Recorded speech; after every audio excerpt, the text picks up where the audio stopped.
Hola amigas y amigos, bienvenidos a este tutorial sobre Platón en el que voy a intentar condensar su pensamiento en unos pocos minutos y centrándome en tres términos o tres palabras fundamentales. Reconozco que me va a costar porque ya sabéis que los profesores de filosofía tendemos a enrollarnos. De todas maneras, es imprescindible al referirnos a Platón citar a su maestro Sócrates, del que Platón se consideraba intérprete y continuador. Y esto es así porque los dos parten de un mismo principio, que a la vez es la clave de su pensamiento, de toda su filosofía. Ese punto de partida común es la importancia fundamental que ambos autores le conceden a las ideas para la vida humana. De tal manera que la calidad de una vida humana depende directamente de la calidad y, diría Descartes posteriormente, de la claridad de sus ideas. Bueno, supongo que estaréis de acuerdo en que una vida humana es algo más que la mera supervivencia biológica. Tiene además dos objetivos o dos, digamos, grandes ámbitos específicos, naturales, esenciales. El primero de ellos es que es una vida social. Eso significa que es una vida que necesariamente se desarrolla, se origina y se culmina en un marco social, en un marco de una comunidad solidaria, donde el individuo aporta a la sociedad y recibe de ella, donde esa sociedad es construida por todos los individuos. En definitiva, en el marco de una polis, de una ciudad. No en vano la palabra política y la palabra democracia son términos que le debemos a los griegos de esta época, de la época clásica. Pero además de este aspecto social, tan genuino de la persona humana, de una sociedad que se constituye entre todos, además de eso tenemos, digamos, el aspecto más esencial, más personal, más íntimo de la vida humana, que es el espiritual o el racional, que para estos autores es lo mismo, lo espiritual es racional y lo racional es espiritual. Ese aspecto en qué consiste, pues en lo que los psicólogos llaman la autorrealización, ¿no? Los objetivos últimos de una vida humana, la excelencia, los objetivos de belleza, de perfección, de ambición, de bondad, de justicia. Como veis, todos estos objetivos espirituales, racionales, elevados, ambiciosos, que dan sentido a la vida humana, tanto estéticos como éticos, existenciales como filosóficos, todos estos, elementos son, si los examináis, palabras, ideas, grandes ideas con las que el ser humano se plantea sus grandes objetivos. Y son esenciales para nuestra vida, para darle grandeza y sentido. Pero no solamente las grandes palabras o las grandes ideas son necesarias para una vida humana, sino que lo son todas las ideas, hasta las más humildes y cotidianas. ¿Y por qué? Porque las ideas están detrás de las palabras. Y las palabras son el elemento fundamental de la comunicación humana, del lenguaje humano. Y el lenguaje humano es, digamos, la base de toda nuestra existencia, es la base de la memoria, es la base de la inteligencia, de la fantasía, de la imaginación, de la creatividad, de todo lo humano. Por lo tanto, las ideas son fundamentales para la vida humana en todos sus aspectos. Además, no hay ideas malas. No hay palabras malas. Lo que sí que hay ideas y palabras confusas, erróneas, equivocadas. Y por eso el gran mal de la humanidad, dicen estos autores, dicen Sócrates y dice Platón, es la ignorancia. Y por lo tanto, la gran virtud y el gran bien de la humanidad es la sabiduría, es la verdad. Esta doctrina se conoce, esta teoría, se conoce con el nombre de intelectualismo moral. Es decir, lo bueno es el conocimiento, lo bueno es la sabiduría y lo malo es la ignorancia. El origen de todo lo malo es la ignorancia. Esto no es otra cosa que un racionalismo ético. Y aquí nos encontramos con el primer término que quería explicaros para que entendamos muy bien a Platón y de paso a Sócrates, que es el término racionalismo. El racionalismo, como todos los ismos, es una teoría que lo que afirma es que las ideas no tienen un origen, digamos, subjetivo, no tienen un origen arbitrario, no tienen un origen particular, sino que nacen de una razón con mayúscula, de una razón universal, de una razón que está por encima de las razones particulares, del uso que hacemos los humanos de la razón. Porque los humanos tenemos uso de razón, pero no tenemos la razón, no poseemos a la razón. La razón es algo más grande que nosotros mismos y, por decirlo así, anterior y superior a nosotros mismos. Esa razón universal produce ideas universales. Y ese es el contraste que nos hace distinguir a las ideas que son valiosas, que son claras, que son verdaderas, de aquellas que son falseables o sospechosas o sencillamente falsas, que son ideas que son manipuladas por los seres humanos muchas veces con la intención de engañar a otros o de engañarse a uno mismo. Ahí está la polémica con los sofistas, ¿no? Los sofistas planteaban de hecho fueron anteriores o coetáneos a Sócrates, planteaban el relativismo con respecto al lenguaje, con respecto a las ideas, con respecto a los valores.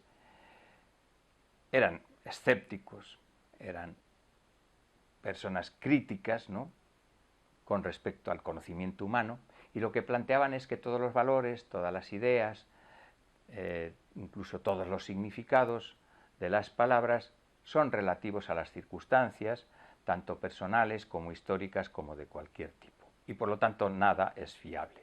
Por ese camino llegamos a que no es fiable nada de lo que decimos, y por ese camino llegamos a negar la propia, digamos, universalidad del lenguaje humano. Imaginaros un lenguaje en el que cada individuo de una comunidad parlante puede interpretar los significados arbitrariamente, ¿no?, donde las palabras pueden significar lo que quiere cada individuo, cada usuario que signifiquen. Se destruiría el valor del lenguaje, pero se destruiría también el valor, dicen los racionalistas, de la propia racionalidad humana, de la propia vida humana. Sería una vida caótica, una vida degradada.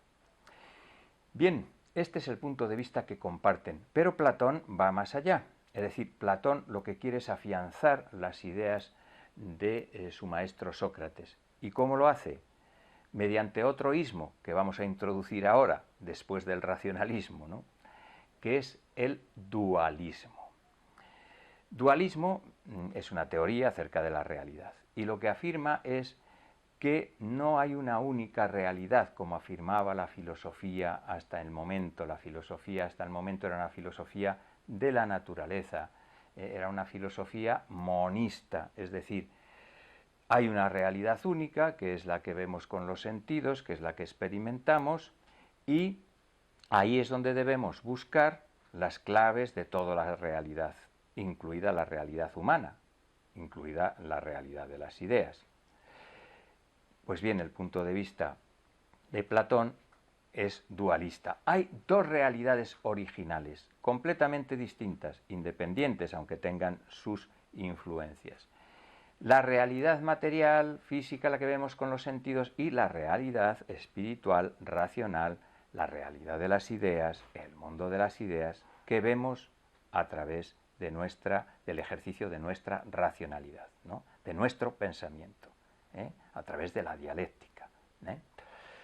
Esa realidad ideal tiene unas características muy distintas. Es espiritual, por ello mismo es racional, como hemos dicho antes, ¿no?, equiparan racional y espiritual. Pero además es perfecta, porque las ideas son perfectas, claro. Lo que es imperfecto es la realización de las ideas, ¿no? Porque al tratar de realizarlas en el mundo material nos encontramos con las limitaciones de lo material. Por decirlo así, el mundo de las ideas es una especie de oficina de patentes, de diseños, de grandes proyectos, ¿no? De planos de toda la realidad.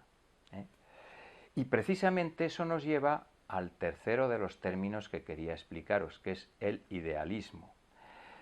No solamente hay dos realidades distintas, sino que una de ellas, la realidad ideal, racional, espiritual, es superior a la realidad material. De ahí idealismo. ¿Y por qué es superior? Porque ahí es donde radica el sentido, el orden que tiene toda la realidad, incluida la realidad material. La realidad material es limitada, tiende al desorden, es pasiva, es decir, por sí misma no tendría un orden, no tendría una forma, no tendría una racionalidad, no tendría un sentido. Quien le da ese sentido, quien le da un cierto orden, a pesar de su precariedad, digamos, es el mundo de las ideas. Ese orden que se ve, decían los platónicos, de manera más clara en el universo, ¿no? Porque ellos veían el orden del universo, el orden del cosmos, como algo, pues no como lo vemos nosotros, que es mucho más complejo, sino como algo regular, algo perfecto, un movimiento circular de esferas perfectas.